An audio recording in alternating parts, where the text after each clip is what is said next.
Thanks for joining us today. I know you have a very busy schedule. Pretty big crowd here in San Francisco. This is incredible. Thanks for having me. Yeah. So can you give everyone a quick intro to your background and your role at OpenAI today? Yeah, so I'm Jason. I work on the developer experience team. And so my goal is really to help everybody develop on our platform, whether that's using Codex and ChatGPT work to do your job, but also build with the API. Before then, I did my own company, mostly actually helping companies adopt things like retrieval and search. And so I think MongoDB plays a big role in that as well. Cool. So what are some of the lessons you learned early about building AI products that are most useful to end users? I mean, I think the biggest thing is really understanding what is the job to be done, right? I think before, maybe 2 years ago, we think of AI as a chatbot. It answers some questions, and then you kind of make a decision based on that answer. Now it's really about delivering work. And so if you can understand what is the work I need to do, if I had an employee that just joined today, what data do they need access to? What are the security rules that they have to follow? Once you model that out, generally I think the models are now smart enough to sort of get very close to completing that task. Yeah. Do you find it requires different roles from you as a builder? Yeah, I mean, I think a lot of it now is, as long as I can describe what needs to happen, I can have AI build that out for me. But what this actually means in production for me is I have to just talk to more people now. I need to actually understand what the requirements, I want to build a Slack bot. Well, certain Slack channels are gated by security. How do we model that out? These are sort of the harder things to understand. But once you know how to describe it, you can just go build that out. Yeah, we're seeing a similar thing in our teams. It's more multidisciplinary thinking, yeah. Understanding the customer, understanding the business, and understanding the technology as well. So it's a bit of a stretch if, back when you may have spent most of your time writing the code, now you have to spend more time thinking more well-rounded. Yeah. Get to spend much more time just talking to the users. Yeah, exactly. So as builders move from prototypes to building production-grade agents, they quickly run into hard systems questions around context, memory, tool use, and state. From your perspective, what separates teams that build compelling demos from teams that build agentic systems that hold up in production? I would say the first thing is getting the data flywheel running, right? So it's one thing to have a demo, almost like passing a job interview, but the job in real life is much more complicated. And as you deploy this to more users, how do you make sure that the usage or the rollouts are being saved somewhere? If someone complains that the models are not performing well, how do we find those examples and learn from that? How do you build evals? And once you have those evals, as new models come out or as different capabilities come out, then you can start deciding, okay, where do I want to sit on the latency or cost perspective? And I can make those decisions because I've saved those evals from production. If you don't have that flywheel, then it's going to be really hard to just guess what's going on, right? Yeah, interesting. Do you find your startup experience really helps there in terms of thinking through not just the tech but the business and the performance and all that? Yeah, I mean, I think the biggest one is the common line is you do things that don't scale, and part of it is just looking at the data, looking at the conversations that you're able to look at and understand, okay, what are the personality quirks that the model is having? What are the mistakes or assumptions the model is making, and how can we fix those? And then how do we save those test cases so we can run them in the future? Cool, cool. All right. When AWS, I was talking about AWS previously. When AI products start getting real usage, what are the first things that usually break or become much harder than teams expected? I think a lot of it now is going to be around cost management, right? I think before in the demo, you want to use the smartest model because you want to impress someone and make sure the model works. And then as things like cost and latency come into perspective, that's where you have to think about using a portfolio of models, right? So we can go all the way down to the Luna scale models that are very cheap, very reasonable, to all the way up to Sol.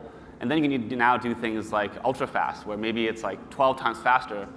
But you have to understand when does that actually make sense? It's not really the case that you can just sort of run Sol on everything and just get the best performance, because latency matters, right? In the past, in e-commerce, 300 milliseconds of latency could impact your revenue by 2 or 3%.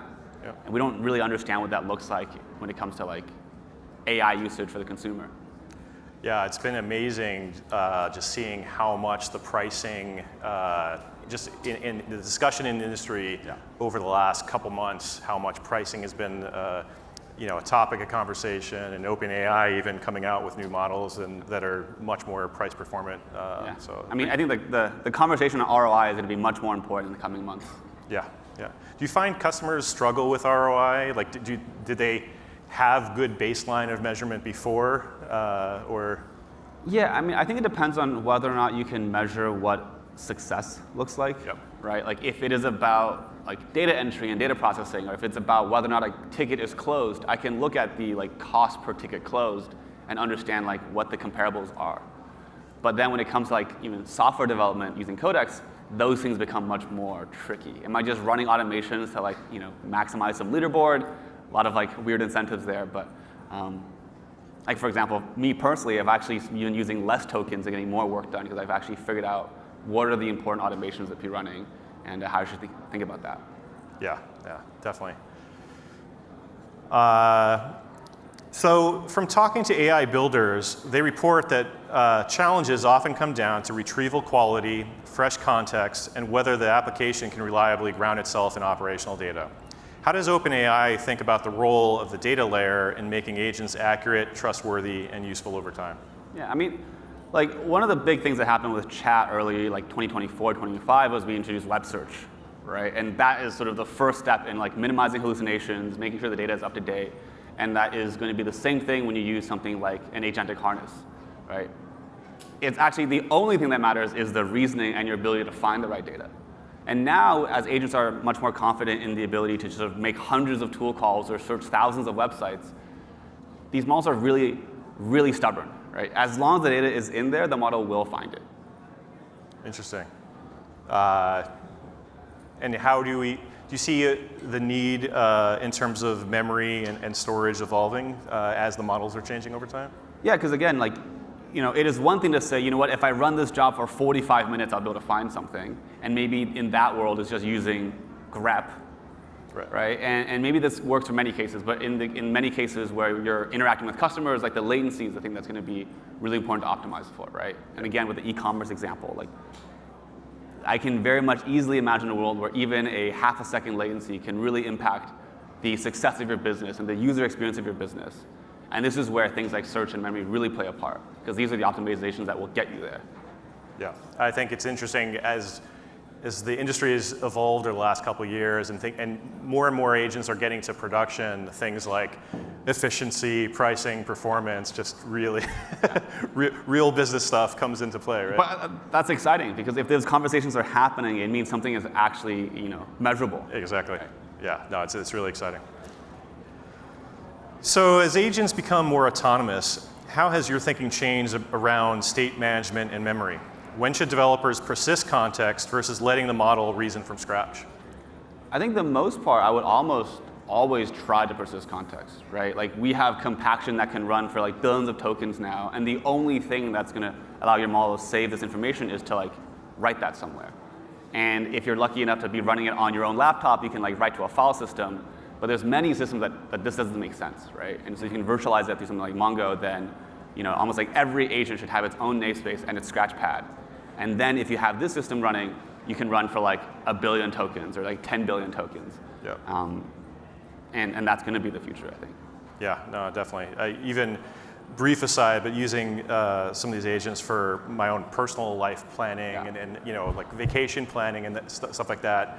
It'll now be like, oh, well, your wife is into birding, and so while you're on this trip, you should look over there too. And it's just like, wow, and I show my wife because I'm the technologist. I'm like, this is so cool. And she's like, this is creepy. Yeah. But it did alter our vacation plans when we were in Europe, so it's really cool. I think again, it's one of those things where maybe even like 18 months ago, you were told that every time you make a new task, you just start a new context window and inject some context, and then let it run. And now I just have like 10 pin threads on my desktop, and those are the ones I work with for like 80% of my work. Wow, interesting. Cool. So tell me about an area that OpenAI is working on now, or maybe a feature you released that you're most excited about.